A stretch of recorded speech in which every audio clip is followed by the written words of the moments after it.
નમસ્કાર મિત્રો, કેમ છો બધા? મજામાં? શનિવારના લેક્ચરની અંદર મજા આવી. સામાન્ય જાણકારી મેં તમને આપી હતી. વિષય શરૂઆત કરીએ. વિષય વિશેની આપણે અભ્યાસક્રમની શરૂઆત કરીએ એ પહેલા મેં કીધું પહેલા દિવસે તમને કંઈક રસ પડે, વિષય સહેલો છે એવું લાગે. સાયન્સ જે છે એ બીજા બધા ભલે વાત કરતા હોય કે ભાઈ અઘરું છે, ટકાવારી લાવવામાં તકલીફ પડે છે, પણ આપણે જોઈએ છીએ કે આ બધા વચ્ચે સારા ટકા લાવનાર વિદ્યાર્થીઓની સંખ્યા અનેક ગણી વધારે છે. તો જો અઘરું હોય તો કોઈને ન ફાવવું જોઈએ, તો ઘણા બધાને ફાવે છે, ઘણા બધા સારા માર્ક્સ લાવે છે. તો એનો અર્થ એવો થયો કે ભાઈ સાયન્સ ને આપણે જે અઘરું ગણીએ છીએ, અઘરું બિલકુલ નથી. જો સમજવામાં આવીએ, નિયમિતતા આપણે કેળવીએ, સ્કૂલ અને એની અંદર સર જે કે એનો નિયમિત મહાવરો કરીએ, પરીક્ષા દઈએ અને એ બધી વસ્તુ આપણે કરતા રહીએ, મનમાં જે પ્રશ્નો આવે એ મનમાં ના રાખતા આપણે પૂછતા રહીએ, તો આપણે એની અંદર જાણકારી મેળવતા એવી જગ્યાએ પહોંચી જઈએ. બાર સાયન્સની જ્યારે પરીક્ષા દઈએ કે નીટ ગુજકેટ દેતા હોય ત્યારે આપણને કોન્ફિડન્સ આપણામાં આવી જાય છે કે ભાઈ આ પરીક્ષા અને સાયન્સ જે છે એ બિલકુલ અઘરી નથી, સરળતાથી એટેન્ડ કરી શકાય છે. તો આજે આપણે મિત્રો વિધિવત રીતે જીવ વિજ્ઞાનની અંદર, બાયોલોજીની અંદર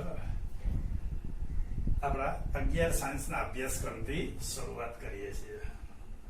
તો મેં તમને જાણકારી આપી હતી કે તમે પાઠ્યપુસ્તકની અંદર અનુક્રમણિકા એકવાર સરસ રીતે વાંચી જજો.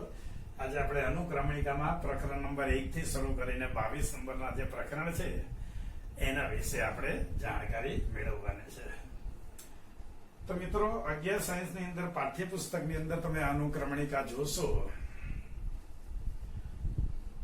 તો 1 થી 22 નંબરના જે પ્રકરણ છે એને જુદા જુદા યુનિટોની અંદર, જુદા જુદા વિભાગોની અંદર, એકમની અંદર વહેંચી દીધેલા છે. કેમ યુનિટની અંદર વહેંચેલા છે? યુનિટનું નામ જોવો એટલે તમને ખ્યાલ આવે. દાખલા તરીકે યુનિટ નંબર 1 ની અંદર તમે જોશો તો કે ભાઈ સજીવ વિશ્વની અંદર વિવિધતા. તો સજીવ વિશ્વની અંદર આજુબાજુ જોઈએ તો બધા સજીવ એક સરખા છે, બધી વનસ્પતિ એક સરખી છે. ચલો, બધી વનસ્પતિના પર્ણો જે છે એ એક સરખા છે, પુષ્પો એક સરખા છે, ફળો એક સરખા છે. તરત કહેશો કે ના સાહેબ જુદું જુદું હોય છે, એનામાં જુદાપણું જોવા મળે છે. એવું જ જુદાપણું, એવું જ વૈવિધ્ય આપણને પ્રાણીઓની અંદર જોવા મળે છે. તો આને આપણે સજીવ વિશ્વની વૈવિધ્યતા, તો એ યુનિટનું નામ આપેલું છે. સમજીશું તો તારે પ્રકરણ નંબર 1 થી 4 જે છે એને લગતી વાતો કરે છે. એમાં પ્રકરણ નંબર 1 એમાં સજીવ વિશ્વ વિશે જોવાનું છે. પ્રકરણ નંબર 2 એની અંદર જૈવિક વર્ગીકરણ, એના વિશેની જાણકારી મેળવવાની છે. પ્રકરણ નંબર 3 અને 4 ની અંદર, 3 ની અંદર વનસ્પતિ સૃષ્ટિ વિશે અને 4 ની અંદર પ્રાણી સૃષ્ટિ વિશે આપણે જાણકારી મેળવવાની. તો 1 થી 22 પ્રકરણ જે છે એને જુદા જુદા એકમની અંદર યુનિટોમાં વહેંચેલું છે. દાખલા તરીકે યુનિટ નંબર 1 ને તમે જોશો તો સજીવ વિશ્વની વૈવિધ્યતા. એ જ રીતે યુનિટ નંબર 2 જોશો તો વનસ્પતિ અને પ્રાણીઓમાં રચનાકીય આયોજન, એટલે રચનાકીયની રચના બહારથી અંદરથી કેવી છે એના વિશે જાણકારી મેળવવાની છે. એના પછીનો એકમ છે એની અંદર કોષ રચના અને એ કોષો કાર્ય શું કરે છે એને લગતી સમજણ એની અંદર આપેલી છે. ત્યાર પછીનો જે યુનિટ જે છે, યુનિટ નંબર 3, એકમ 3, એને વનસ્પતિ દેહ ધર્મ વિદ્યા તરીકે જાણકારી એની અંદર આપેલી છે. તો પ્રકાશ સંશ્લેષણ કેવી રીતે થાય છે, શ્વસન કેવી રીતે થાય છે, આપણે યુનિટની ચર્ચા કરીશું ત્યારે એના વિશે જાણકારી મેળવીશું. અને સૌથી છેલ્લા એકમની અંદર એ જ રીતે માનવ દેહ ધર્મ વિદ્યા વિશે જાણકારી આપેલી છે. તો આ 1 થી 22 પ્રકરણને પહેલું તો જુદા જુદા એકમોમાં વહેંચેલા છે. કેમ કે દરેક પ્રકરણનું જે જૂથ છે એ એક નિશ્ચિત વસ્તુ તમને શીખવાડવા તરફ લઈ જાય છે. તો આપણે એની જે ઉપર છેલ્લી જાણકારી મેળવવાની છે આખા પાઠ્યપુસ્તકમાં મેં તમને વાત કરી હતી કે આપણે ફરીથી સોમવારે મળશું ત્યારે તમને ઉપર છેલ્લી રીતે આખા પ્રકરણની અંદર આખા તમારા 11 સાયન્સના બાયોલોજીના પાઠ્યપુસ્તકની અંદર ટેક્સ્ટ બુક્સની અંદર તમે શું સમજવા માંગો છો, શું સમજવાના છો, વર્ગમાં શું ભણશો, શેની જાણકારી મેળવશો, એને વિશેની વાતો આપણે સમજવાની છે.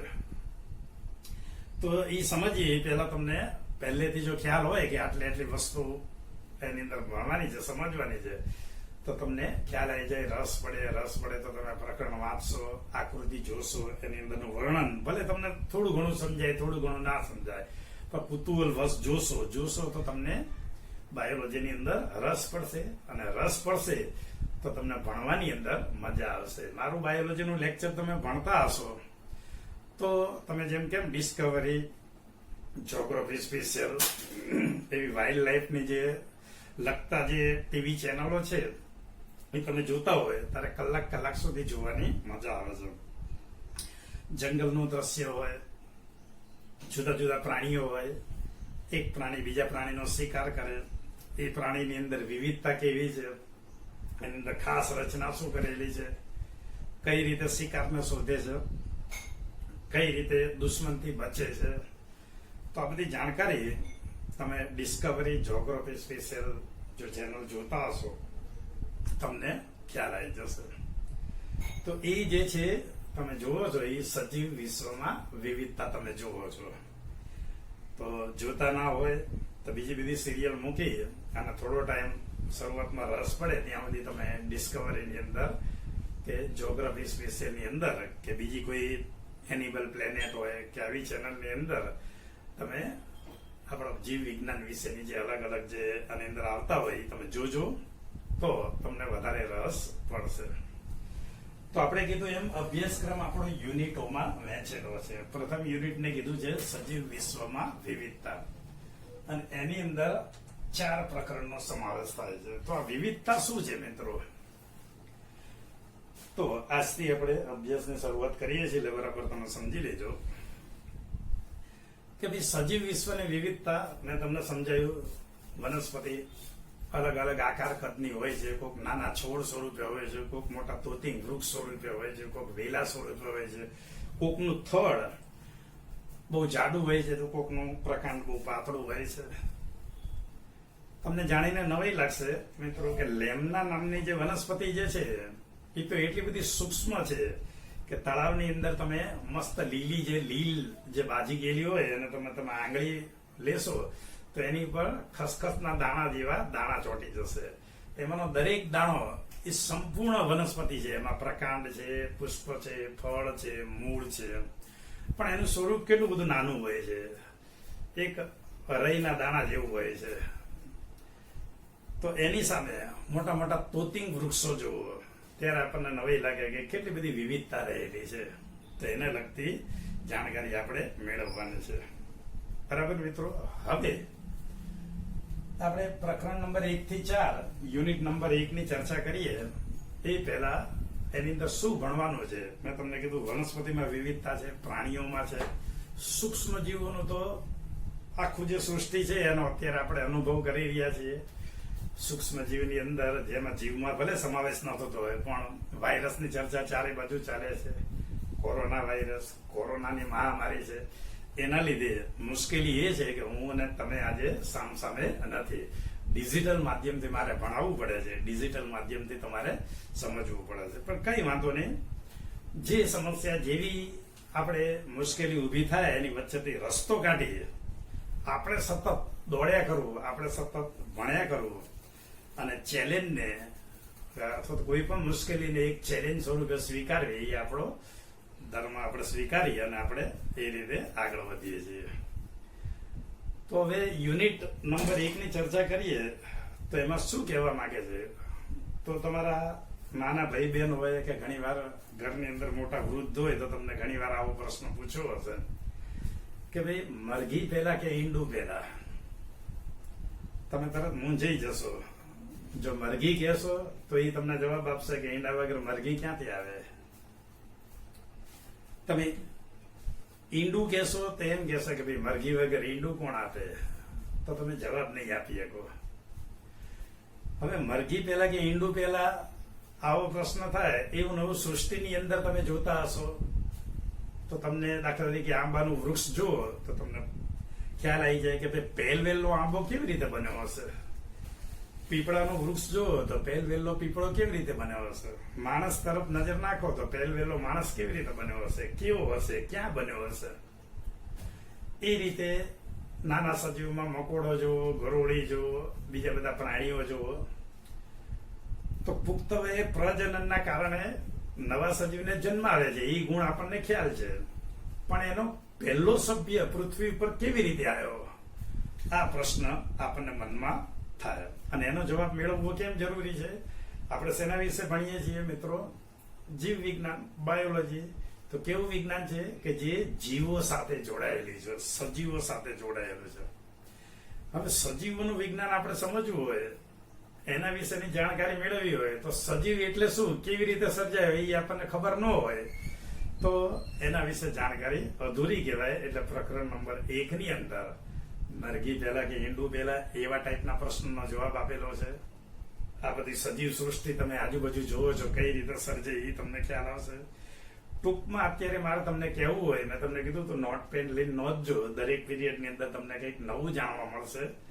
આજે તમને હું નવું એ જણાવું છું મિત્રો કે સૂર્યમંડળની અંદર ઘણા બધા ગ્રહો અને સૂર્યમંડળમાં સૂર્ય તારો છે, તો એ બધા ગ્રહોની અંદર માત્ર એવું સાબિત થયેલું છે કે પૃથ્વી જેવો ગ્રહ છે કે જેની ઉપર સજીવ સૃષ્ટિ જોવા મળે છે. આ આપણો એક જ ગ્રહ એવો છે કે એની અંદર બાયોલોજી જોવા મળે છે. બાકીના મંગળ ઉપર, શુક્ર ઉપર, ગુરુ ઉપર જાઓ તો અહીંયા ફિઝિક્સ છે, કેમેસ્ટ્રી છે, પણ બાયોલોજી નથી. મંગળ ઉપર સંભાવના આપણને લાગે છે પણ હજી સાબિત થયું નથી. તો બાયોલોજીનું અસ્તિત્વ ક્યાં છે? પૃથ્વી ઉપર. અને પૃથ્વી ઉપર પૃથ્વી સર્જાઈ ત્યારથી જીવોનું અસ્તિત્વ નથી, ત્યારે બાયોલોજી નહોતું, ત્યારે ફક્ત ફિઝિક્સ અને કેમેસ્ટ્રી જ વિદ્યમાન હતું. તો પછી બાયોલોજી કઈ રીતે સર્જાયા, સજીવો કઈ રીતે બન્યા, મરઘી પહેલા કે ઈંડું પહેલા, એવા સ્વરૂપે આપણે એને સમજવું હોય તો બાયોલોજી કઈ રીતે સર્જાયું એનું સર્જન આપણને ખ્યાલ હોવો જોઈએ, સમજણ આવવી જોઈએ. તો એ સમજણ તમે શેનાથી મેળવી લેશો? યુનિટ નંબર 1 ની ચર્ચાથી. યુનિટ નંબર 1 ને શું કીધું હતું? સજીવ વિશ્વની વિવિધતા. તો એમાં તમારે શેને વિશે સમજવાનું છે કે મરઘી પહેલા કે ઈંડું પહેલા, એવા લગતા પ્રશ્નોના જવાબો તમને એની અંદરથી મળી રહેશે. દાખલા તરીકે પેલો મનુષ્ય કઈ રીતે સર્જાયો, પેલો આંબો કઈ રીતે સર્જાયો વગેરે, એની અંદર શું વિવિધતા રહેલી છે એ. તો યુનિટ નંબર 1 ની અંદર જે સજીવ વિશ્વમાં વિવિધતા જે છે, સજીવ સૃષ્ટિની અંદર વિવિધતા છે, એ 4 પ્રકરણોમાં વહેંચેલી છે. એમાં પહેલું પ્રકરણ જે છે એને સજીવ વિશ્વ વિશે કીધું. તો સજીવ વિશ્વ એટલે પૃથ્વીનો એવો વિસ્તાર કે જ્યાં સજીવો જોવા મળે છે. પૃથ્વીનો એવો વિસ્તાર એ છે કે જ્યાં બાયોલોજી જ નથી, ફક્ત કેમેસ્ટ્રી અને ફિઝિક્સ જ છે, જીવો જ નથી. તો જે જગ્યાએ જીવો મળે છે એને સજીવ વિશ્વ તરીકે ઓળખવામાં આવે છે. તમને આ વાત ભારે લાગતી હોય તો તમે ડિસ્કવરી કે એનિમલ પ્લેનેટ જોતા હોય તો જે જુઓ છો એ બધું સજીવ વિશ્વ જુઓ છો. તો સતત આખા વિડીયોની અંદર એની અંદર હિન્દીમાં સરસ રીતે સમજાવતા જાય છે. દાખલા તરીકે આજે સિંહ વિશે સમજાવવાનું હોય તો કઈ રીતે એનો કુટુંબ ભાવના હોય છે, કઈ રીતે એની અંદર સભ્યો રહેતા હોય છે, યુવાન સિંહ શું કરે છે, વૃદ્ધ સિંહ શું કરે છે, બચ્ચાનો જન્મ થાય ત્યારે સિંહણનું નેચર કઈ રીતે બદલાય છે, કયા વાતાવરણની અંદર સિંહો ક્યાં જોવા મળે છે, શા માટે અન્ય જગ્યાએ નથી જોવા મળતા. આ બધી રસપ્રચુર રીતે મેં તમને એનો કીધું એક જ વિજ્ઞાનને 4 બાજુથી સમજાવે છે. દાખલા તરીકે સિંહ, કાલે કોઈ સરીસૃપ એટલે અજગર વિશે કે સાપ વિશે સમજાવતા હોય, એના પછી કોઈ પક્ષીઓની જાતિ વિશે સમજાવતા હોય, તો ત્યારે તમે જંગલની અંદર પક્ષીઓ વિશે સમજાવતા હોય છે, પણ જંગલની અંદર તમે બીજા બધા જીવો તો જુઓ જ છો. તો એ સજીવ વિશ્વ જે છે એની જાણકારી, એ વિશ્વની અંદર જે વૈવિધ્યતા કઈ રીતે સર્જે એને લગતી જાણકારી પ્રકરણ નંબર 1 ની અંદર આપેલું છે. તો બાયોલોજી કેવી રીતે સર્જાયું એનો ઉલ્લેખ એ તમે પ્રકરણ નંબર 1 ની ચર્ચા કરશો, એના વિશે જાણકારી મેળવશો, સમજશો, એટલે તમે સારી રીતે સમજી શકશો. તો સજીવ વિશ્વ વિશે તમને ખ્યાલ આવી ગયો. આ થોડું ઘણું સમજાયા પછી એ પ્રકરણની અંદર કયા કયા ટોપિક છે, કયા કયા આકૃતિ છે, એની અંદર શું વર્ણન છે, તમે જાણકારી મેળવવાની કોશિશ કરજો. તમને મજા આવશે. અને કદાચ કોઈ વસ્તુ અઘરી લાગે તો જ્યારે વિડીયો લેક્ચર એટેન્ડ કરશો ત્યારે તમને સરસ રીતે સમજાઈ શકશે. તો પ્રકરણ નંબર 1 ની અંદર સજીવ વિશ્વ તમને ખ્યાલ આવી ગયો. ત્યાર પછી પ્રકરણ નંબર 2 ની અંદર જૈવિક વર્ગીકરણ વિશે જાણકારી મેળવેલી છે. જૈવિક જૈવ એટલે જીવ, જૈવિક એટલે વર્ગીકરણ, એટલે સજીવોનું વર્ગીકરણ. વર્ગીકરણ એટલે મિત્રો ગોઠવણી. આપણો સ્વભાવ જ એવો છે, આપણું જીવન જ એવું છે. આપણા કુટુંબની અંદર રહેતા હોય તો ગોઠવણી એ આપણી નાનપણની આદત છે, અને ગોઠવણીથી જ આપણને ઘરની અંદર જીવન જીવવાની મજા આવે છે. દાખલા તરીકે તમે તમારા મમ્મી ઉપર નજર નાખશો તો સરસ વાસણો એક જ જગ્યાએ ગોઠવીને મૂકશે. જ્યાં થાળીઓ હોય ત્યાં થાળીઓ ગોઠવશે, વાટકા હોય ત્યાં વાટકા ગોઠવશે. કપડા સરસ રીતે ગળી વારીને એક સાઈડે ગોઠવશે. ઘરની અંદર બૂટ ચંપલ આપણે એક જગ્યાએ રાખીએ છીએ. તમારી વાત કરીએ તો તમે સરસ મજાના કબાટની અંદર પાઠ્યપુસ્તકો, નોટબુક બધું સરસ રીતે ગોઠવીને મૂકો છો. કેમ આવી ગોઠવણી કરો છો? ગોઠવણીથી આપણું કાર્ય સહેલું બને છે. ચંપલ જોતા હોય આપણે ફટ દઈને એક જગ્યાએ જઈને ઉભા રહીએ, મળી જાય છે. બાયોલોજીનું પુસ્તક જોતું હોય તો કબાટ ખોલીને તમે અંધારું હોય, લાઇટ ન હોય તો પણ હાથ નાખો તો તમને ખ્યાલ છે કે આ જગ્યાએ પાઠ્યપુસ્તક જ હોય, એટલે મને અહીંયાથી જીવ વિજ્ઞાનનું પુસ્તક મળશે. તો એ રીતે કપડાની ગોઠવણી, આ બધી વસ્તુ ગોઠવણી કરીએ છીએ. તો આ ગોઠવણી એટલે વર્ગીકરણ. સમજાઈ ગયું? તો અહીંયા આપણે શેની ગોઠવણી કરવાની છે? જૈવિક વર્ગીકરણ, સજીવોનું વર્ગીકરણ. તો તમને જાણીને નવાઈ લાગશે કે આંબો એક જાતિ છે, માણસ એક જાતિ છે, ગરોળી એક જાતિ છે, હાથી એક જાતિ છે, પક્ષીઓમાં પોપટ એક જાતિ છે, તો મોર એક જાતિ છે. આવી રીતે 5.5 કરોડ જાતિઓ હોવાનું અનુમાન છે. આ સંખ્યા સતત બદલાયા કરે છે. વિજ્ઞાનની અંદર જેમ જેમ નવું સંશોધન થાય એમ એની અંદર બદલાવ થાય છે, પણ એને આપણે પકડી રાખીએ તો 5.5 કરોડ જાતિઓ હોવાનું અનુમાન છે. આ 5.5 કરોડ જાતિઓ તમને જાણીને નવાઈ લાગશે કે એક જ એકકોષી જીવમાંથી સર્જાયેલા છે. એક જ જીવમાંથી સર્જાયેલા છે. કઈ રીતે સર્જાયેલા છે એ પાઠની અંદર આપણે ચર્ચા કરશું ત્યારે ખ્યાલ આવશે. હવે આ બધી જાતિઓના સજીવો વિશે સમજવું હોય, બાયોલોજી વિશે સમજવું હોય તો દેખીતી વાત છે કે સીધું સમજવાની જગ્યાએ આપણે એમની ગોઠવણી કરવી, અને ગોઠવણી કરીએ તો સમજવાની, એની જાણકારી મેળવવાની મજા આવે. દાખલા તરીકે વનસ્પતિનો અભ્યાસ કરીશું તો આપણે વનસ્પતિની ગોઠવણી કરીશું. તો અહીંયા જૈવિક વર્ગીકરણ પછી પ્રકરણ નંબર 3 ની અંદર વનસ્પતિ સૃષ્ટિ. તો એ વનસ્પતિ સૃષ્ટિમાં કયા કયા સભ્યો આવે છે, પ્રાણી સૃષ્ટિ કરતા કઈ રીતે અલગ કરે છે. તો આપણને ખ્યાલ છે કે સ્વાવલંબી છે, ક્લોરોફિલ છે, પોતાનો ખોરાક જાતે બનાવે છે. તો આ બધી જાણકારી મેળવ્યા છે, પણ આ બે ની અંદર આપણે વનસ્પતિની ગોઠવણી કરીએ છીએ. તો કઈ રીતે ગોઠવણી કરીએ છીએ?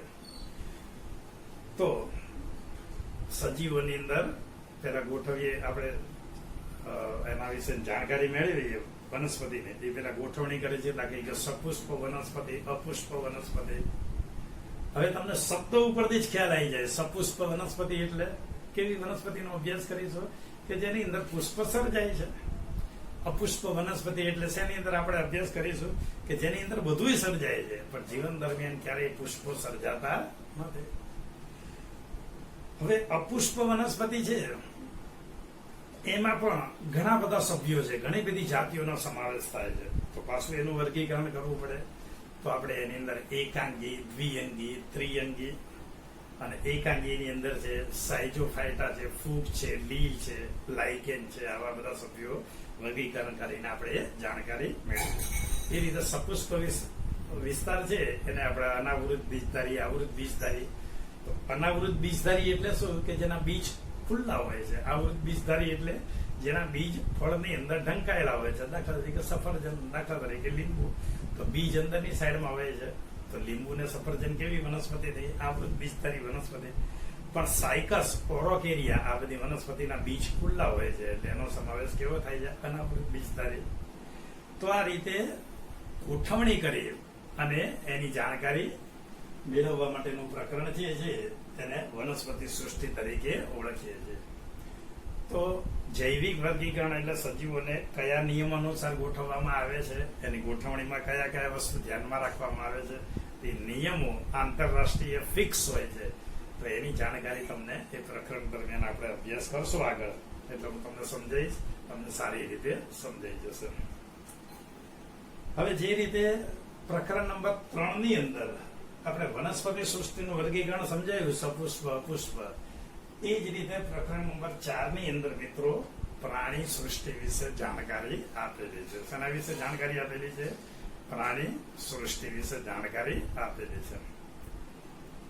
તો અહીંયા પ્રાણીઓની ગોઠવણી છે, કેમ કે પ્રાણીઓ અનેક છે. આપણી આસપાસ નજર કરીએ, તમે બહાર જતા હોય તો તમને અનેક પ્રકારના પ્રાણીઓ શેરીઓમાં જોવા મળશે. કેટલાક પ્રાણીઓ એટલા સૂક્ષ્મ છે, જમીનની અંદર રહે છે. કેટલાક પ્રાણીઓ એવા છે કે બહુ મોટા છે, તરત જ નજરે પડે છે.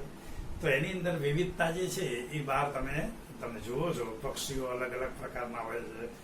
કૂતરો છે, ગાય છે, ભેંસ છે, કીડી છે, મકોડો છે, ગરોળી છે, કાચંડો છે. તો આ વિવિધ જે પ્રાણીઓ જે છે એનો આપણે અભ્યાસ કરીએ, એના ધર્મ વિશે જાણકારી આપીએ, એ પહેલા એની ગોઠવણી કરવી પડે. તો એની ગોઠવણી કઈ રીતે કરેલી છે? તો કે ભાઈ એક કોષી પ્રાણીઓ અને બહુકોષી પ્રાણીઓ. તરત જ તમે સમજી ગયા છો, એક કોષી એટલે એનો દેહ છે એ ફક્ત એક જ કોષનો બનેલો છે. બહુકોષી પ્રાણીઓ એટલે એનો દેહ અનેક કોષોનો બનેલો છે. હવે બહુકોષી પ્રાણીઓની અંદર પણ ઘણા બધા જાતિઓનો સમાવેશ થાય છે. તો એની અંદર બહુકોષી છે પણ શ્રમ વિભાજન જોવા ના મળતું હોય એવો વર્ગ, શ્રમ વિભાજન જોવા મળતું હોય એવો. ત્યાર પછી આગળ જઈને આપણે મેરુદંડી એટલે કરોડરજ્જુ જોવા મળે એવા, મેરુદંડ જોવા મળે એવા, અમેરુદંડી એટલે જેની અંદર જીવન દરમિયાન કરોડરજ્જુ, મેરુદંડ જેવી રચના હોતી નથી. તો આ રીતે પ્રાણીઓનું વર્ગીકરણ કરી અને આપણે પ્રાણીઓની જાણકારી મેળવીશું. તો આ રીતે પ્રકરણ નંબર 1 થી 4 નો સમાવેશ એમાં કરેલો છે, યુનિટ 1. અને યુનિટ 1 ની અંદર આપણે શું કહીએ છીએ? તો યુનિટ 1 ને એને આપણે સજીવ વિશ્વની વિવિધતા તરીકે આપણે એને ઓળખીએ છીએ. તો આજે આપણે આટલું રાખીએ. આવતીકાલે ફરીથી મળીશું, ત્યારે આપણે આગળના એકમને યુનિટ નંબર 2, 3 અને એની સામાન્ય જાણકારી મેળવીશું. આ જાણકારી તમને શા માટે આપું છું? વિષયમાં રસ જળવાય. તમે પાઠ્યપુસ્તક અમસ્તું પણ પાના ઉઠલાવો તો એની અંદર શું શું જાણકારી મેળવવાની છે એ તમને જાણકારી મળે. તો મરઘી પહેલા કે ઈંડું પહેલા જવાબ મેળવવો હોય તો તમારે શું કરવું પડશે? પ્રકરણ નંબર 1 થી 4 ની અંદર યુનિટોની અંદર ચર્ચા કેવી છે, શું કહેવા માંગે છે એ તમે સમજી શકશો. ત્યારે તમે જવાબ આપી શકશો કે ભાઈ મરઘી પહેલા કે ઈંડું પહેલા. બરાબર મિત્રો? તો આજે આપણે આટલે અટકીએ છીએ. આજે તમારે શું કામ કરવાનું છે? પ્રકરણ નંબર 1 થી 4 ની અંદર જુદી જુદી આકૃતિઓ જોજો, એના ફોટોગ્રાફ્સ આપેલા હોય સજીવોના તો એ જોજો. તમને કોઈ ટોપિક ની અંદર રસ પડી જાય તો એ ટોપિક વિશે વાંચજો. ભલે અમુક બાબત ના સમજાય અત્યારે એની ચિંતા ન કરતા, કેમ કે હજી આપણે એનો અભ્યાસ કર્યો નથી. મેં તમને એના વિશેની જાણકારી આપી નથી. પણ જયારે સમજાઈશ ત્યારે તમને સારી રીતે સમજાશે. અને સમજાય પછી કોઈ પણ વસ્તુ લખવામાં જયારે મુશ્કેલી પડતી નથી. તો આજે આપણે આટલું રાખીએ. 1 થી 4 પ્રકરણ સારી રીતે વાંચજો. અને આવતીકાલે આપણે એટલે નેક્સ્ટ ટાઈમ જયારે બુધવાર કે ગુરુવારે જયારે બીજો લેક્ચર મૂકશું ત્યારે આપણે મળીએ, ત્યારે આગળના યુનિટની ચર્ચા કરીએ. એ પહેલા તમે સહેજ નજર નાખજો યુનિટની અંદર કયા કયા પ્રકરણો છે, એનો અર્થ શું થાય. કદાચ ના સમજણ પડે તો એ પાઠની અંદર જોઈ લેજો. તો થોડીક તમે એની અંદર નજર નાખી વાંચીને જો તમે ધ્યાન રાખ્યું હોય તો મને સમજાવવાની અને તમને સમજવાની મજા આવશે. તો આજે આપણે આટલે અટકીએ છીએ મિત્રો.